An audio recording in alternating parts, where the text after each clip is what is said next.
सो आज हम करेंगे आपके फर्स्ट चैप्टर के एक्सरसाइज 1.3 का क्वेश्चन नंबर 3। तो पहले हम क्वेश्चन नंबर 3 रीड आउट कर लेते हैं। सो क्वेश्चन नंबर 3 है express in the form p by q where p and q are integers and q is not equal to 0। इस क्वेश्चन के हमें 3 पार्ट्स करने हैं और तीनों पार्ट्स जो हैं वो हमें कौन सी फॉर्म में दिए हुए हैं, डेसिमल एक्सपेंशन की फॉर्म में। और इन्होंने हमें बोला हुआ है कि हमें इस फॉर्म को चेंज करना है p by q की फॉर्म में। तो फर्स्ट पार्ट है 0.6 के ऊपर बार। तो स्टार्ट करते हैं। अब देखिए 6 के ऊपर बार है तो मतलब 6 जो है वो क्या हो रहा होगा, रिपीट हो रहा होगा। तो मतलब ये एक्चुअली में वैल्यू होगी 0.66666 ऐसे करके। तो सबसे पहले हम लेट करते हैं x इज इक्वल टू 0.6 बार। तो हम इसको ऐसे भी लिख सकते हैं 0.6666 सो ऑन। आप इसको ले लो फर्स्ट। अब देखो 0 के बाद हमारे पास नंबर आ रहा है, लेकिन इस वैल्यू का हमारे पास अभी तक कोई यूज नहीं है। तो जब तक हम इसका पॉइंट आगे शिफ्ट नहीं करते ताकि हमें एक एग्जैक्ट वैल्यू मिले, तब तक हमारा तो निकलेगा नहीं। तो इसलिए पॉइंट आगे शिफ्ट करने के लिए हम क्या करेंगे, दोनों साइड किससे मल्टीप्लाई करेंगे, 10 से। अब देखो 1 के आगे कितना 0 है, 10। तो मतलब ये पॉइंट यहाँ से कहाँ शिफ्ट हो जाएगा, राइट साइड। हमेशा पॉइंट जो है वो राइट साइड में शिफ्ट होता है। अगर इसके आगे 100 होता तो पॉइंट जो है वो 2 टर्म्स के आगे शिफ्ट होता है। ऐसे करके जो हम 0 के हिसाब से लगा देखते हैं कि पॉइंट जो है वो कितनी आगे टर्म शिफ्ट होगा। तो हम क्या करेंगे, पहले मल्टीप्लाई बोथ साइड्स बाय 10। तो x क्या बन जाएगा, 10x। और ये 0.6 है, एक 0 है तो पॉइंट यहाँ से कहाँ चला जाएगा, आगे। तो ये क्या बन जाएगा 6.666 ऑन। इसको हम क्या दे देंगे, सेकेंड। अब क्या करेंगे, सब्ट्रैक्ट फर्स्ट फ्रॉम सेकेंड। हमें फर्स्ट इक्वेशन को सेकेंड में से क्या करना है, माइनस। तो सेकेंड इक्वेशन क्या है 10x, इसमें से क्या माइनस करेंगे, x। और आगे क्या है 6.666 so on to minus 0.66 so on to.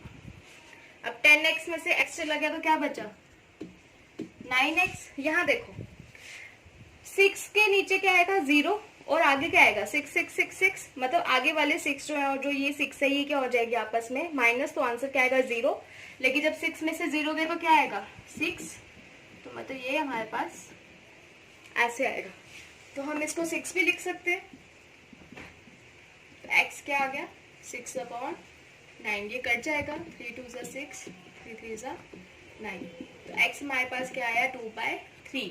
मतलब 0.6 को हम किसकी therefore 0.6 bar is expressed in the form of 2/3 कि 0.6 बार को हम 2/3 की फॉर्म में लिख सकते हैं।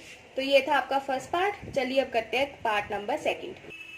सो सेकंड पार्ट है 0.47 के ऊपर बार। तो इसको भी वैसे ही करेंगे, let x is equal to 0.47 के ऊपर बार है। अब इसमें देखो इसमें हमारे पास 7 के ऊपर बार है, मतलब 7 रिपीटिंग है, 4 रिपीटिंग नहीं है।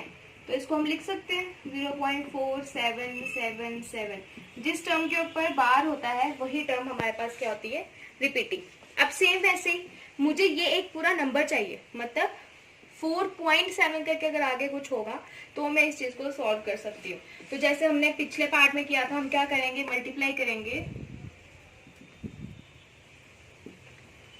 Both sides by 10। 10 को अगर x से मल्टीप्लाई किया तो क्या बन गया 10x। और अगर यहाँ पर मल्टीप्लाई कर रहे हैं तो पॉइंट यहाँ से कहाँ शिफ्ट हो जाएगा, आगे। तो क्या बन जाएगा 4.777 सो ऑन टू सेकेंड। अब क्या करेंगे, सब्ट्रैक्ट फर्स्ट फ्रॉम सेकेंड। हम फर्स्ट इक्वेशन को माइनस करेंगे सेकेंड में से। तो 10x minus x is equal to 4.777 bar minus 0.4। अब वैसे ही 10x में से x के 9x। तो इसको करके देखिए, ये आ जाएगा 4 ऐसे 0 0 0। 7 में से 4 गए 3 और यहाँ पर 4, मतलब इसका क्या आया 4/3। तो x हमारे पास 4.3, तो ये आ जाएगा 4.3/9। तो अगर यहाँ से इसका पॉइंट उड़ेगा तो नीचे क्या आ जाएगा 10। तो हमारे पास x क्या आया 43/90। तो therefore 0.6 bar is expressed in the form of 43/90। तो ये था आपका सेकंड पार्ट। अब हम करते हैं third part. So third part है 0.001 के ऊपर बार, मतलब अब हमारे पास 3 टर्म्स है और ये तीनों ही क्या हो रही है रिपीट, क्योंकि तीनों के ऊपर ही बार है। तो x ले लेते हैं हम 0.001 के ऊपर बार। तो x क्या आएगा 0.001 001 001 सो ऑन। तो इसको हम क्या ले लेंगे फर्स्ट। अब देखो पिछले जितने भी 2 पार्ट्स थे उसमें हमने 10 से मल्टीप्लाई किया, तो हमने पॉइंट आगे शिफ्ट किया। जैसे इसमें पॉइंट आगे गया 6 मिल गया, इसमें पॉइंट आगे गया 4 मिल गया।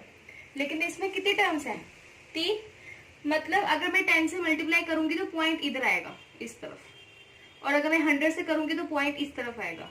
लेकिन अगर मैं 1000 से करूंगी तो पॉइंट इस तरफ आएगा 1 की तरफ, और फिर मुझे एक डिजिट मिलेगा। कौन सा डिजिट 1, क्योंकि मुझे 0 नहीं चाहिए, मुझे एक डिजिट चाहिए। तो इसलिए इसके लिए हम यहाँ पर किससे मल्टीप्लाई करेंगे 1000 से। तो मल्टीप्लाई बोथ साइड्स बाय 1000।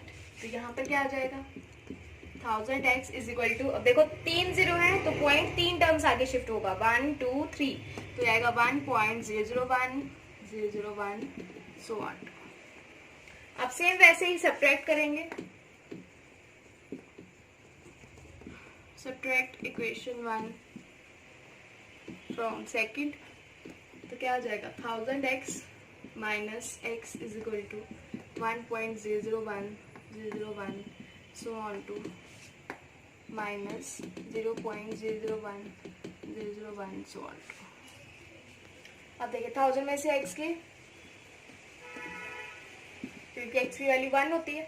अब यहाँ पर देखो पॉइंट के आगे वाली टर्म और यहाँ पर भी पॉइंट के आगे वाली टर्म सेम है, तो जब सेम टर्म में से सेम टर्म माइनस होगी तो आंसर क्या आएगा 0। लेकिन पॉइंट से पहले हमारे पास क्या है 1, तो यहाँ पर हमारे पास क्या बचेगा 1, और यहाँ से हमारे पास x क्या आ जाएगा 1/999।